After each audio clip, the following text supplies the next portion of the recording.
Hello అండి. Welcome to our channel సరే story time. ఈరోజు చెప్పబోయే కథ ప్రాణసఖి. కథలోకి వెళ్ళబోయే ముందు తప్పకుండా లైక్ చేసి కామెంట్స్ ఇచ్చి సబ్స్క్రైబ్ చేసుకోండి ఫ్రెండ్స్. ఇక కావాల్సినందుకు కథ ఏంటో చూద్దామా. ప్రాణసఖి 44 ఎపిసోడ్. రిషికి ఇబ్బంది అయితే రిషిని అడిగేవాడు. ఏమీ అడగకుండా సైలెంట్గా ఉన్నాడంటే అర్థమేంటి?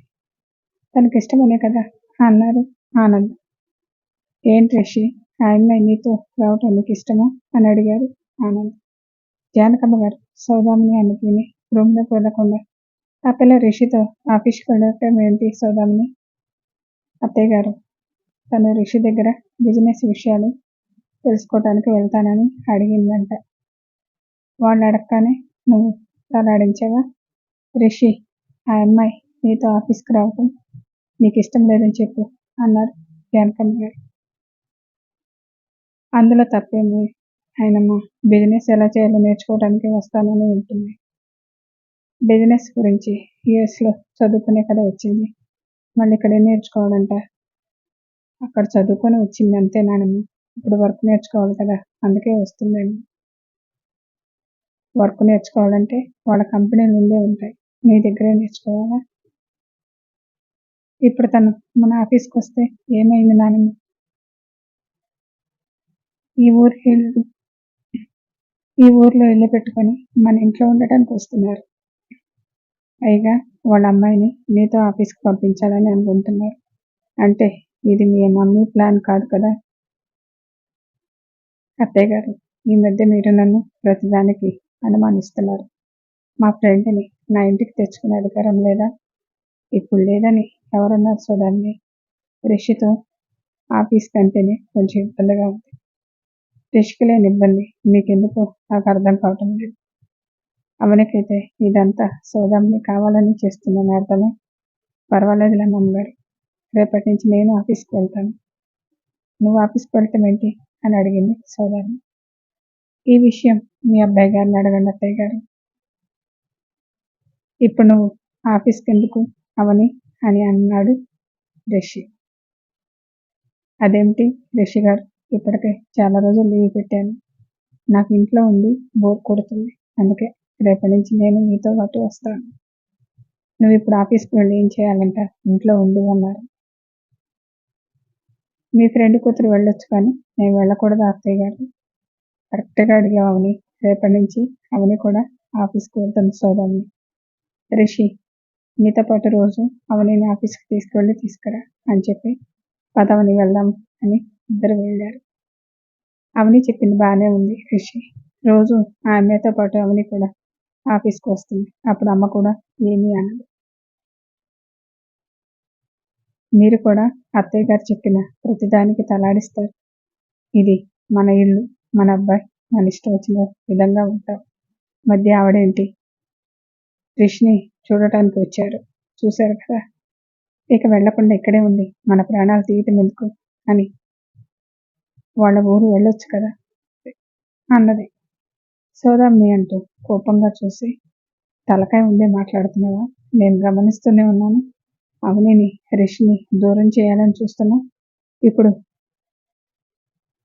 అమ్మ గురించి నోటికి వచ్చింది వాగుతున్నావు.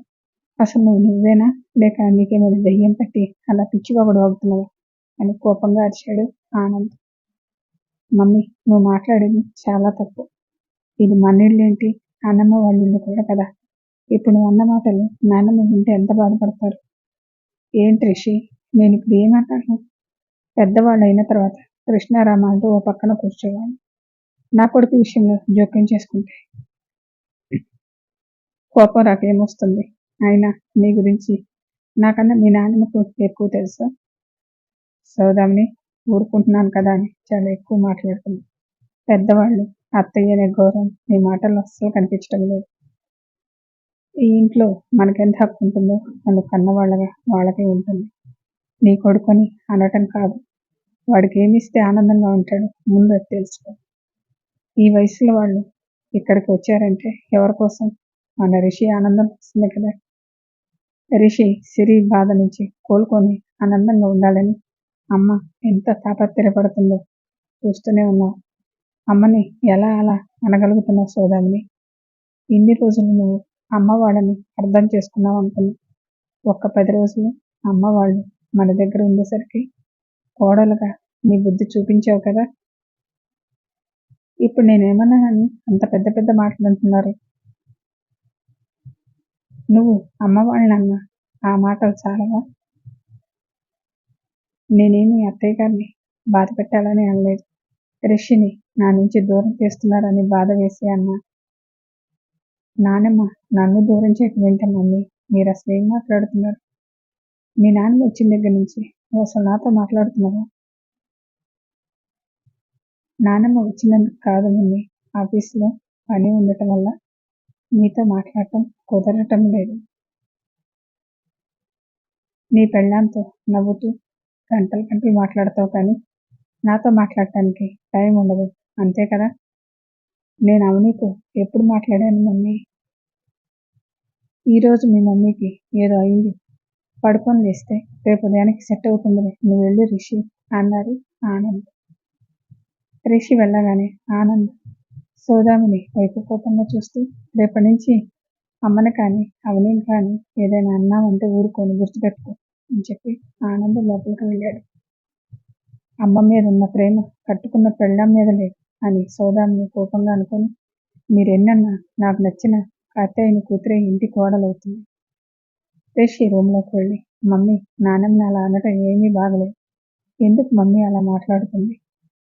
నాన్నమ్మ ఏం చేసినా నేను సంతోషంగా ఉండాలని చేస్తుంది, అవని విషయంలో కూడా అదే చేస్తుంది. నేను సిరిని మర్చిపోయి అవనితో ఉండలేను. ఆ విషయం అవని నాన్నమ్మ ఎందుకు అర్థం చేసుకోవటం లేదని అనుకుంటూ కూర్చున్నారు. జానకమ్మ రూమ్లో నుంచి అవని పైకి వచ్చింది. రిషి ఆలోచిస్తూ కూర్చొని ఉండటం చూసి, మీరేంటి ఇంకా అలానే ఉన్నారు అని అడిగింది. ఏమి లేదులే అని చెప్పి అలానే బెడ్ మీద పడుకున్నాడు. మీరు నా విషయంలో బాధపడుతున్నారని నాకు తెలుసు. నేనేమి పర్మనెంట్గా ఇక్కడ ఉండనులేండి, కొన్ని రోజులు మాత్రమే ఉండి వెళ్తాను. అదే ఎందుకని కారణం అడుగుతున్నా, కానీ నువ్వు చెప్పటం లేదు. చూడండి రిషి గారు, నేనేమి మీ ఆస్తుల కోసం ఇక్కడికి ఉండాలని అనుకోవటం లేదు. ఇక్కడ నేను చేయాల్సిన పని ఉంటుంది, అందుకే ఇక్కడ ఉండాలని అనుకుంటున్నాను. అదేంటో నాకు చెప్పొచ్చు కదా అవని. చెప్పే విషయం అయితే మీకు సిరినే చెప్పేది కదా అన్నది. ఏంటి సిరినా? ఏమంటున్నావు అవని? సిరి ఏం చెప్పాలనుకుంది? అది తెలియాలంటే మీరు కొన్ని రోజులు ఆగాలి రిషి గారు. నువ్వు అసలు ఇక్కడికి వచ్చి 4 రోజులు అవ్వలేదు. సిరి ఏం చెప్పాలనుకుందో మీకెలా తెలుసు? మీరేం అడిగినా ఇప్పుడు నేనేమీ చెప్పలేను రిషి గారు. మీరు నన్ను నమ్మితే కనుక నన్ను ఈ ఇంట్లో నుంచి వెళ్ళమని చెప్పకండి. నేను నీ మాట వింటాను, కానీ నువ్వు కూడా నా మాట వినాలి. అలా అయితేనే నేను నిన్ను నమ్ముతాను. మీరు నన్ను నమ్ముతానంటే నేనేమైనా చేస్తాను చెప్పండి. నువ్వు ఇంట్లో నుంచి వెళ్ళేటప్పుడు నాకు డివోర్స్ ఇచ్చి నువ్వు కౌశల్ని పెళ్లి చేసుకోవాలి. అలా అని నువ్వు మాటిస్తే నేను నమ్ముతాను అని అన్నాడు రిషి. రిషి గారు, మీకు డివోర్స్ ఏమంటే ఇస్తాను, కానీ మళ్ళీ పెళ్లి చేసుకుంటే మాత్రం నేను చేసుకోలేను. నీకు నేను చేసిన అన్యాయం తలుచుకుంటే జీవితాంతం నేను బ్రతకలేనవని, అందుకే పెళ్లి చేసుకోమంటున్నాను. మీరు నాకేమీ అన్యాయం చేశారు రిషి గారు. మీ పెళ్లి ఆపి మీకు అన్యాయమే చేశాను కదా అవని. నేనేమి నా పెళ్లి ఆగిపోయిందని బాధపడటం లేదు కదా రిషి గారు. నాకు లేనప్పుడు మీకెందుకు ఆ బాధ అన్నది. అదేంటి అవని అలా అంటావు? నేనంటే నీ జీవితంలోకి రాకపోతే నీ పెళ్లి కౌశల్తో అయి ఈ పాటికి ఏ హనీమూన్కో వెళ్ళేవారు కదా. అలా జరగలేదంటే కారణం ఇంకేదో అయి ఉంటుంది కదా రిషి గారు. అదేమీ నాకు తెలియదు అవని. నా మూలంగా ఆగిపోయిన పెళ్లి నేను దగ్గర ఉండి జరిపించాలి. అలా అని నువ్వు మాటిస్తే నేను నమ్ముతాను. మీ ఇష్టం అంటూ మాట ఇచ్చింది అవని. అలా అనగానే రిషికి ఆనందంగా అనిపించి, సరే అయితే నువ్వు చేయాల్సిన పని ఏంటో తొందరగా చేయి, అది అయ్యే వరకు నువ్వు ఇక్కడే ఉండొచ్చు.